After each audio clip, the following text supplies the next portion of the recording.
Okay, so a couple of weeks ago, I made a short little video on the new animated Spider-Man show, Your Friendly Neighborhood Spider-Man, where I basically talked about my first impressions on the show and what I wanted from it in the future. In that video, I said I would make a full review on the show once it finished airing, and as a matter of fact, the 2 final episodes actually aired quite a while ago. Yeah, sorry it took me so long, but hey, I'm here. For context, I think all of the animated Spidey shows are either really bad or close to, if not perfect, in every way. And the only shows I would say are in the latter half would be the 90s show and Spectacular Spider-Man. In my opinion, there was absolutely no gray area, and now that we have a new addition to the pool of animated Spidey shows, and I've seen the first season to completion, I can say with confidence that I still feel this way. If you didn't watch my last video on this show, it does briefly go over my thoughts on the first few episodes of this series, so if you want to watch it, there will be a link in the description. But if you don't want to, that's also totally cool. This video does contain spoilers for Your Friendly Neighborhood Spider-Man, so this is your spoiler warning, and if you get spoiled, you're not allowed to flame me in the comments. Alright, let's go.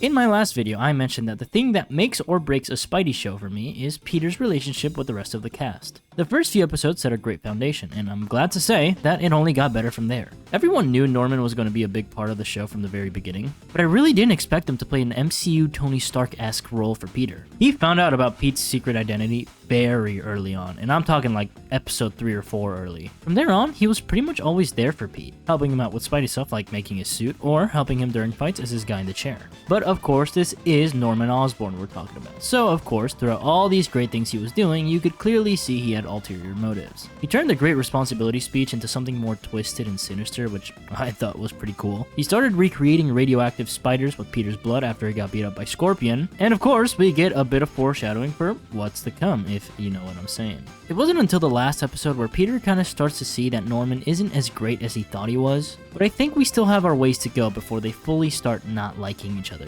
Along with Norman, we also get to see a lot of Harry this season. At first, he was mostly there just to take over the guy in the chair role for Norman when he was busy, which kind of worried me at first because I did want him to have a bigger role in the show. So I was very happy when I saw Peter invite Harry to the movies with him and Nico, and immediately seeing the spark of drama taking place. Harry and Nico bumped heads a lot at first. Harry, mostly for his struggles with fame and not trusting people, and Nico thinking he's a famous scumbag and being jealous of him and Peter. This ultimately made them act really awkward around each other until eventually Harry slipped up and told her that Peter was Spider-Man, causing her to get really pissed at Peter. So he later took her out to try to resolve this mistake, and we get these fun scenes of them bonding and ultimately becoming great friends, which was really enjoyable, and I'm excited to see more of the trio in the future. Not to mention, I think there's still a lot of things waiting in store for Harry's character, so I guess we'll see in future seasons. As for Nico herself, I'm still kind of confused on how I feel about her. I've seen a lot of people online hate on her, which I think is a little much, but I definitely don't adore her either. I don't mind her getting jealous of Harry for becoming one of Pete's best friends in a matter of days. In fact, I think that actually just makes her character more interesting. But when she gets pissed off at Peter for not telling her that he's Spider-Man, I was kind of rolling my eyes, since we've known from the beginning that she was also keeping secrets. It is kind of reminiscent of Amber from Invincible, but not anywhere near as bad as her. I still love her dynamic with Peter, and I'm really excited to see what they do with her character in the future. But the character that grew on me the most, probably becoming my favorite character in the entire show, apart from Peter of course, Lonnie, slowly turning into Tombstone, was one of my favorite parts of this show. At first, he joined a gang just to protect his little brother, and evidently hated everything about it. But from there on, there was always a bunch of hints showing that Lonnie was slowly but surely starting to like this way of life more and more. In the beginning, it was something simple, like him thanking the other members for protecting him from Scorpion's gang. But later on, we get a direct parallel of him jumping up and down, hyping up the other members before a big fight that was about to happen, the same way he did for his football team before a big game, showing that he really loves these guys, and even more than his football team. Even after his big turn, you can tell that Lonnie's still a really good person, which actually made his turn feel a little more natural rather than making it feel forced. In the last episode, we see his skin slowly turning into a pale gray color, and we see that now he is basically the leader of the gang, lying to his mom and throwing his team jacket in the trash. Lonnie's arc really was masterfully done, and I personally can't wait to see more of him because I think this has potential to be one of the best interpretations of Tombstone we've ever gotten. As for the rest of the cast, Pearl still hasn't really done anything, so I'm sure she'll do a bit more in the second season. And Aunt May was also more on the sidelines this season. but when she was on screen, we got some of the best moments in the entire season. Now for everything else in this show, they do a bunch of really cool things that set up a bunch of stuff in the future. For starters, the events of Civil War were actually taking place at the exact same time, which was a really nice touch. And we're also shown that this version of Peter got his powers because of a time loop situation, where one of the spiders Norman created went through one of Strange's portals and bit Peter in the past. And I mean, time loopy stuff is always trippy as fuck, but also really cool. But the main takeaway from this show is how they are setting everyone up. We see Rhino, Doc Ock, Chameleon, Gabi, Daredevil, Iron Man.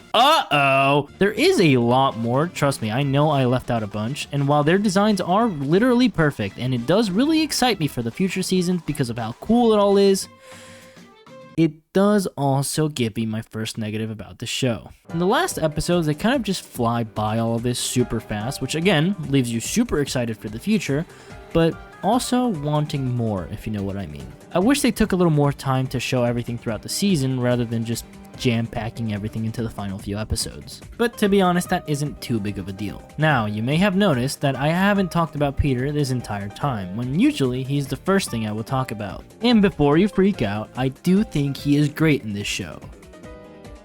For the most part. I sang his praises in my first video, and I do think a lot of that still stands after the first season. But there was a specific moment in this show that really bothered the shit out of me.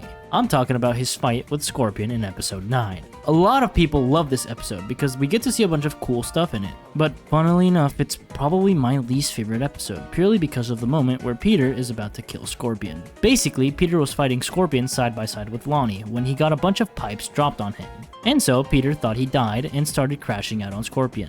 I think that part is fine. Peter having bloodlust after seeing someone he loves be killed is nothing new. But what I don't like at all is that Lonnie comes out of the rubble without a scratch on him, and after seeing this, Peter is still trying to kill Scorpion. He had to get talked out of killing him, which for me is pushing it just a little too far. I saw people comparing this scene to the No Way Home scene, in which I say, fuck no. In No Way Home, Gabi killed Aunt May in front of Peter and would have killed MJ if it weren't for Andrew Spidey, then proceeded to taunt him in their final fight, effectively pissing him off even more. In this scene, Pete thought Scorpion had killed Lonnie, so he got angry and stopped pulling his punches. Sure, that's fine. When he's genuinely about to kill him, I'm still okay with it. Especially because this Peter is heavily influenced by Norman Osborn, who told him specifically to stop holding back if he wants to be better. But when Lonnie, the person he thought was killed by Scorpion, comes out of the rubble and he's actively still trying to kill Scorpion, that's when it lost me. Lonnie had to talk Pete out of killing someone, which for me is just a big no-no. In my eyes, as soon as he saw Lonnie was okay, he should have come to his senses and immediately regretted everything that he was about to do. I get that he was overwhelmed by the moment, and I mean, I guess I see why people like this moment, but I don't know, it's just not for me.